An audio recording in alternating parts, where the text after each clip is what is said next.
नमस्कार दोस्तों, easy to learn में आपका बहुत बहुत स्वागत है। कल हमने देखा था ideal voltage source, practical voltage source, ideal current source, practical current source.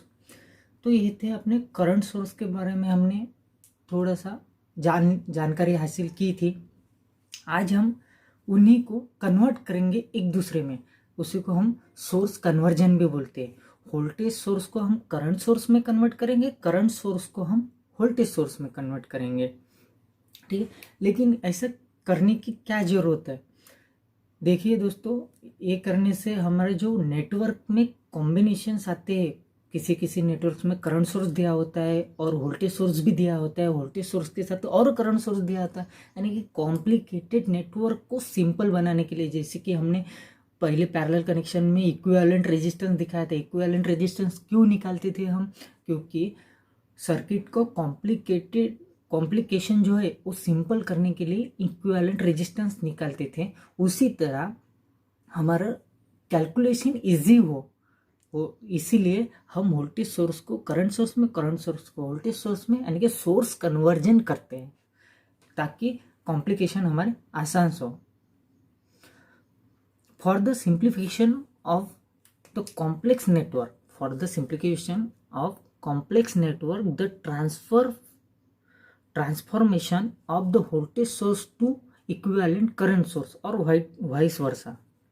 देखिए, वाइस वर्सा यानी इसका विपरीत भी, यानी कि अगर हम वोल्टेज सोर्स को करंट सोर्स में, वोल्टेज सोर्स को करंट सोर्स में कन्वर्ट कर सकते हैं, तो करंट सोर्स को भी वोल्टेज सोर्स में कन्वर्ट कर सकते हैं।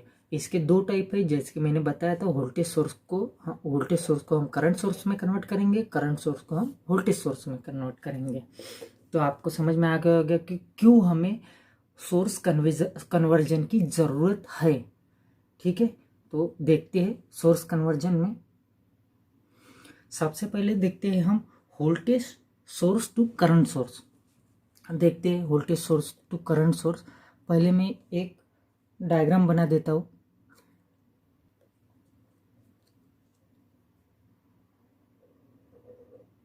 ये मेरा पॉजिटिव टर्मिनल, ये मेरा नेगेटिव वोल्टेज, इसका यूनिट वोल्ट।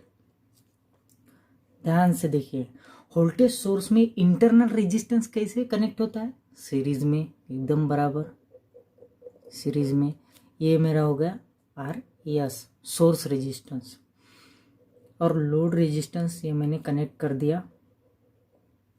ये हो गया मेरा लोड रेजिस्टेंस आर एल। तो ये मेरे वोल्टेज सोर्स को मुझे करंट सोर्स में कन्वर्ट करना है। सबसे पहले सर्किट देखते बराबर मेरे ध्यान में क्या आ रहा है कि भाई यहाँ पे जो है ये मेरा करंट सोर्स बन जाएगा, करंट सोर्स बन जाएगा। और ये जो रेजिस्टेंस है, जो इंटरनल रेजिस्टेंस है, ये तो वोल्टेज के सीरीज में है, बट करंट सोर्स के वक्त ये पैरेलल में चला जाएगा। तो इसलिए ये ध्यान रखना है मुझे कि जब भी मैं सीरीज नेटवर्क निकाल रहा हूँ, ये सीरीज में होना, जब भी मैं वोल्टेज नेटवर्क निकाल रहा हूँ तब भी इंटरनल रेजिस्टेंस मेरा सीरीज में होना चाहिए, और करंट नेटवर्क निकाल रहा हूँ तब मेरा पैरेलल में होना चाहिए। ठीक है, तो वोल्टेज को कन्वर्ट करने के लिए मैंने एक आपको फार्मूला बताया था। Formula V is equal to I R. यहाँ से मेरा I निकल जाएगा। मुझे V भी पता है, R भी पता है, बट दो R है मेरे पास। एक सोर्स रेजिस्टेंस है और एक लोड रेजिस्टेंस है। इसको मैं R इक्विवेलेंट कैसे निकालता हूँ? R T equals to R S plus R L, इन दोनों की सम, यानी मेरा सीरीज में है तो सम होगी, यानी कि मेरा आर इक्विवेलेंट निकल आया। तो मैं कह सकता हूँ क्या, इस फार्मूले के आधार पर, ये ओम्स लॉ का फार्मूला है, ओम्स लॉ का फार्मूला, ओम्स लॉ है। तो V, तो मैं लिख सकता हूँ क्या, ये R है, हाँ, R, I equals to V by, हमारा R इक्विवेलेंट कितना निकला? टोटल रेजिस्टेंस आर टी, ये मैं लिख सकता हूँ। मैं ये भी कर सकता हूँ I equal to V upon R T की वैल्यू डाल देता हूँ, R S plus R L, ये हो गया। चलो मैं इसको इक्वेशन नंबर 1 कंसिडर कर लेता हूँ, ठीक है, फिलहाल के लिए। तो चलो भाई, मुझे लगने वाला करंट सोर्स में वोल्टेज टू करंट करने के लिए मुझे करंट लगने वाला था, वो मैंने निकाल लिया, ये मेरा करंट हो गया, ठीक है। अब मुझे, मैं यहाँ पे एक नेटवर्क निकाल के रख देता हूँ टेम्पररी। अगर डायरेक्शन, हाँ ये इम्पोर्टेंट है, जिस साइड में प्लस है उस साइड में एरो की डायरेक्शन होनी चाहिए। ये मेरा आई निकल गया था, ठीक है। अब मैंने इसके अक्रॉस में रेजिस्टेंस लगा दिया, इंटरनल सोर्स रेजिस्टेंस, जिसको मैं क्या कहता हूँ, आर एस एच, करंट के वक्त आर एस एच। और ये हो गया मेरा लोड रेजिस्टेंस आर एल, ठीक है। अब देखिए, यहाँ से फ्लो होने वाला मेरा करंट कौन सा है, आई, यहाँ से आई एस एच और यहाँ से आई एल, ठीक है। इस पॉइंट से मेरा करंट डिवाइड हो रहा है, हमने पिछली बार भी देखा था, करंट डिवाइड हो रहा है। तो ये एक हमारा रूल है, करंट डिवीजन रूल। वो मैं आपको, ये सब रूल हम डिटेल में बाद में पढ़ेंगे, क्योंकि बाद में इसका बहुत ज़्यादा काम है। फिलहाल यहाँ पे सिर्फ थोड़ा सा फार्मूला उसका ध्यान में देते हैं, ध्यान दीजिए। अगर मुझे ये करंट निकालना है, ये वाला करंट आई एल, तो कैसे निकालूंगा, आई एल इक्वल्स टू इस, ये करंट जिसमें से फ्लो रहा है कि ये करंट आई एल करंट किस में फ्लो हो रहा है, लोड रेजिस्टेंस में थे। लोड रेजिस्टेंस के अपोजिट का रेजिस्टेंस लेना चाहिए। लोड रेजिस्टेंस के आई एल किस में से फ्लो हो रहा है, लोड रेजिस्टेंस में से, जिसमें से फ्लो रहा है उस रेजिस्टेंस का opposite resistance R S H upon R S H plus R L, sum of total resistance into current, दूसरी ब्रांच का करंट, यानी कि आई। ये हो गया हमारा करंट डिवीजन रूल का फॉर्मूला। इसको भी मैं इक्वेशन 2 बोल देता हूँ, ठीक है। अभी तो मेरा लोड करंट भी निकल आया, तो मैं इक्वेशन 1 और 2 को इक्वेट कर दूं, क्योंकि यहाँ पे जो मेरा करंट फ्लो होने वाला था वो तो सेम ही था ना, ये तो पूरा मेरा आई एल ही था। यहाँ से जो सीरीज में है, सीरीज में करंट कैसे फ्लो होता है, सेम होता है। ये सब सीरीज में है तो मेरा सेम करंट फ्लो होगा, आई एल ही फ्लो होगा। यहाँ पे करंट कहीं पे भी डिवाइड नहीं हो रहा, तो मैं कह सकता हूँ इसको मेरा ये आई एल हो गया, ये आई एल कह सकता हूँ मैं। आई, यहाँ से जो आई फ्लो होने वाला है वही मेरा आई एल है। तो देखिए, इक्वेशन 1 और 2 से क्या निकलता है, इक्वेट, अगर मैं इसको इक्वेट कर दूँ, V upon R S plus R L equal to R S H upon R S H plus R L into I, ठीक है। अगर अब मैं ये कह सकता हूँ इससे V इक्वल टू, शायद आपको दिख नहीं रहा होगा, ठीक है, दिख नहीं रहा होगा। मैं यहाँ पे ये देखिए, मैं ये जो है ये यहाँ पे कर लेता हूँ, ठीक है। इसके बाद में यहाँ पे कर लेता हूँ, थोड़ा मैं ऊपर कर देता हूँ, आई एम सॉरी। हाँ, तो मैं ये कह सकता हूँ V equals to I R S H, कह सकता हूँ। ये I और ये V, ये तो हमारा 8, 9, 10 में भी पढ़ते हैं हम। और R S plus R L equal to R S H plus R L. देखिए दोस्तों, इस इक्वेशन में हमने ये 2 इक्वेशन निकाले, ठीक है। ये जो आर एल है, ध्यान से देखें, ये जो आर एल है हमारे, वो तो मैंने सेम ही है ना दोनों, इसमें उसको तो चेंज नहीं करना है, वो तो चेंज होगी भी नहीं, हम तो उसको चेंज नहीं कर रहे हैं।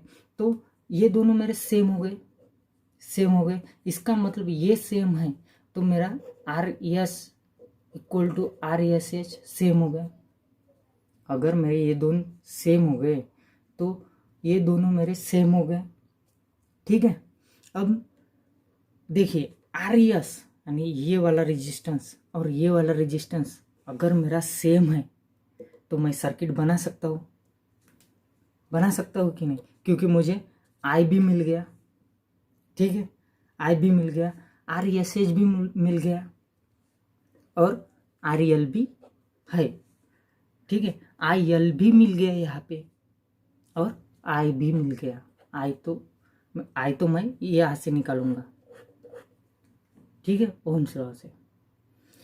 यहाँ पे हमने कन्वर्जन देख लिया और इसको हम अच्छी तरह से सर्किट बना देते हैं।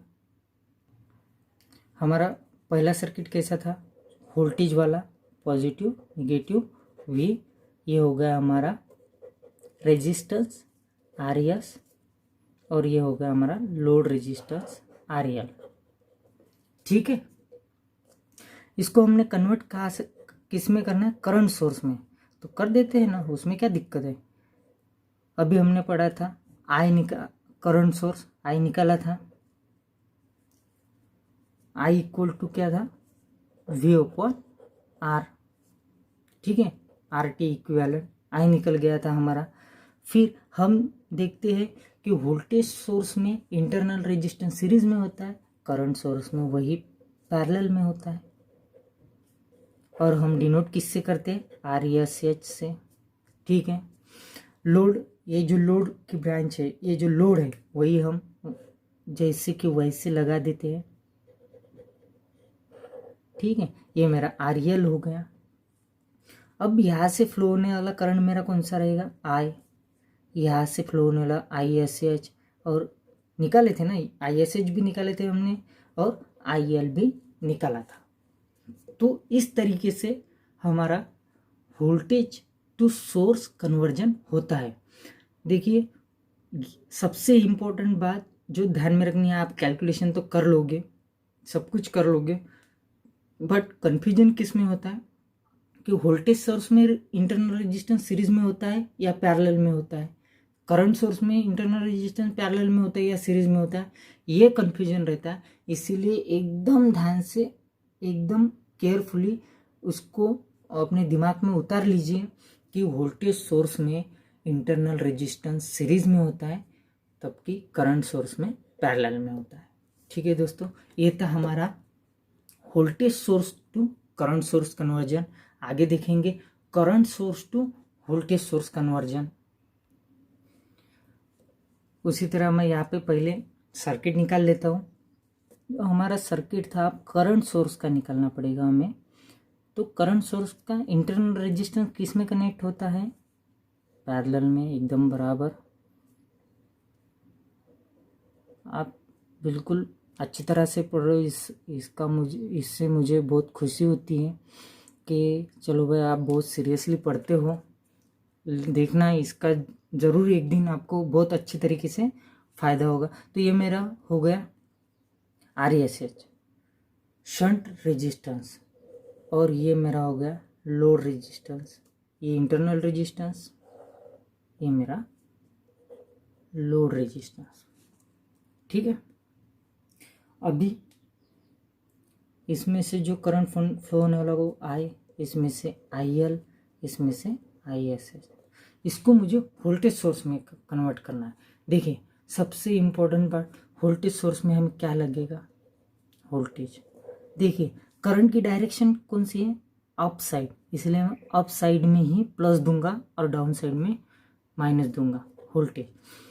वोल्टेज सोर्स में रेजिस्टेंस सीरीज में होता है या पैरेलल में होता है, सीरीज में, एकदम बराबर सीरीज में लगा दिया। किससे डिनोट करते हैं, आर एस से। ये हो गया मेरा लोड रेजिस्टेंस आर एल। अभी देखिए मुझे वोल्टेज की वैल्यू निकालना है, वोल्टेज की। तो करंट दिया है और आर दिया है मेरे पास, ठीक है, तो पहले मैं आर इक्विवेलेंट निकाल लेता हूँ, क्योंकि मुझे आर इक्विवेलेंट की ज़रूरत पड़ेगी। तो मैं आर इक्विवेलेंट, दोनों पैरेलल में है, दोनों मेरे कैसे पैरेलल में है। तो मैं आपको टू रेजिस्टेंस फार्मूला बताया था पैरेलल कनेक्शन का, क्या था वो, R1 R2 upon R2 plus R1, ये था आर इक्विवेलेंट का, RT निकालने का फार्मूला टू रेजिस्टेंस का। तो ठीक है, ओम्स लॉ से मैं V निकाल लूँगा। V इज इक्वल टू क्या है, V is equal to I into R, R मेरा ये RT होगा, ठीक है। ओके, तो मेरा V निकल गया, V निकल गया। I तो मुझे पता ही है, यहाँ पे जो फ्लो होने वाला करंट है वो कितना कौन सा रेजिस्टेंस कितना लेगा, या तो सीरीज में है, वो निकालने, इंडिविजुअल रेजिस्टेंस कितना करंट लेगा वो निकालने की यहाँ पे मुझे ज़रूरत नहीं है, क्योंकि सीरीज में ये सब नेटवर्क कैसा बन जाएगा, सीरीज में बन जाएगा। इसलिए यहाँ से करंट जो होने वाला है वो सेम होगा I सब में से। तो ये हो गया हमारा करंट सोर्स से वोल्टेज सोर्स का कन्वर्जन। ओम्स लॉ से करंट निकाल लिया, ओम्स लॉ से करंट के ऊपर से वोल्टेज निकाल लिया, रेजिस्टेंस और करंट पता है तो हमने वोल्टेज निकाल लिया। वोल्टेज निकालने के बाद करंट हमें दिया ही हुआ था यहाँ पे, इसलिए यहाँ पे करंट जो फ्लो होने वाला है वो सेम होगा। इसलिए करंट एक्स्ट्रा से निकालने की कोई ज़रूरत नहीं कि इंडिविजुअल नहीं, चलो भाई इसमें से कितना करंट फ्लो होगा, इसमें से कितना करंट फ्लो होगा, जैसे कि पैरेलल में फाइंड करना पड़ता है, वैसे इसमें हमें फाइंड करने की कोई ज़रूरत नहीं है कि इंडिविजुअल रेजिस्टेंस करंट फाइंड करना पड़ेगा, क्योंकि इसमें से जो फ्लो होने वाला करंट है वो सेम है। सिर्फ हमें इसमें ध्यान क्या रखना है कि करंट की डायरेक्शन, जिस डायरेक्शन में करंट जा रहा है उस डायरेक्शन में पॉजिटिव, क्योंकि हम कन्वेंशनल करंट यूज़ करते हैं, पॉजिटिव रखेंगे, ठीक है। और उसके नीचे की साइड में नेगेटिव। और जो इंटरनल रेजिस्टेंस है, ये सबसे इम्पोर्टेंट पॉइंट है, जो इंटरनल रेजिस्टेंस है वो हम सीरीज में लगाएंगे। करंट सोर्स में पैरेलल में होता है, वो सीरीज में लगाएंगे। और रही बात ये RSH यानी कि शंट रेजिस्टेंस और ये सीरीज रेजिस्टेंस के पिछले कन्वर्जन में यानी कि वोल्टेज टू करंट सोर्स में देखा था, ये हमारा इक्विवेलेंट आ जाता है, आता है कि नहीं। पिछले कन्वर्जन में हमने देखा था ना, RSS is equal to RS आता ही है, और RL तो हमारा कांस्टेंट रहता है, वो तो चेंज होता नहीं। लोड कैसे चेंज करेंगे हम, लोड चेंज करेंगे तो वोल्टेज भी चेंज हो जाएगा, अगर वो करंट सोर्स है तो लोड हम यहाँ पे नहीं चेंज कर रहे, लोड वही रख रहे, इसीलिए हमारा RSH जो है यानी कि इंटरनल रेजिस्टेंस करंट सोर्स का और वोल्टेज सोर्स का वो सेम आ जाता है। दोस्तों एक यहाँ पे छोटी सी बात बताने जा रहा हूँ मैं, जैसे कि पिछले लेक्चर में मैंने बताया था कि करंट सोर्स हमें इजीली नहीं मिलता, करंट सोर्स हम वोल्टेज सोर्स के ऊपर से वोल्टेज सोर्स से फाउंड करते हैं, या फिर वोल्टेज सोर्स से हमें करंट सोर्स मिलता है। तो वही रीज़न है कि हमारे ये इंटरनल रेजिस्टेंस सेम मिलते हैं, क्योंकि अगर हम डिवाइस एक ही रखेंगे, कोई भी डिवाइस जो है एक ही रखेंगे, उसको सिर्फ कन्वर्जन करेंगे वोल्टेज या करंट में, तो उसमें लगने वाले कंपोनेंट वो सेम रहेंगे। इसका मतलब वो कंपोनेंट अगर सेम है तो उनके रेजिस्टेंस भी सेम रहेंगे। इसीलिए हमें RSH यानी कि शंट रेजिस्टेंस और सीरीज रेजिस्टेंस हमें सेम मिलती है। इन दो यही रीज़न है, ये तो प्रैक्टिकली है, ये आपको आगे चल के और अच्छे से समझ में आएगा, क्योंकि मैं ये सब पढ़ चुका हूँ। ये मेरी दूसरी तीसरी ऐसी बहुत सारी रिवीजन हो गई है मेरी वाली, इसलिए मुझे आसान लगता है। लेकिन आपके लिए फर्स्ट टाइम है तो आपको धीरे धीरे पैनिक नहीं होना है, आपको धीरे धीरे अच्छे से समझ में आ जाएगा एकदम। वो क्या, सिर्फ आप पढ़ाई करो, इसको रिवीजन करो, ये अच्छे से समझ में आ जाएगा कि क्यों इस सीरीज रेजिस्टेंस और शंट रेजिस्टेंस सेम होते हैं। अभी मैंने बताया आपको कि कंपोनेंट चेंज नहीं होते, जो कि मैंने अभी आपको सब बताया डिटेल में। बहुत सी बातें हम सीखने वाले हैं। ये तो सिर्फ हमारा बेसिक था, कन्वर्जन भी अच्छे से सीख जाएंगे। यही कन्वर्जन हमने सीखा है, तो इससे हम कल के लेक्चर में थोड़ा और डिटेल में पढ़ेंगे। इसकी एडिशन सब्ट्रैक्शन कैसी होती है, इन सोर्सेस की कब ऐड होते हैं, कौन सी पोलरिटी पे सब्ट्रैक्ट होते हैं, कौन सी पोलरिटी पे ऐड होते हैं, ये सब हम आने वाले लेक्चर में देखेंगे। धन्यवाद।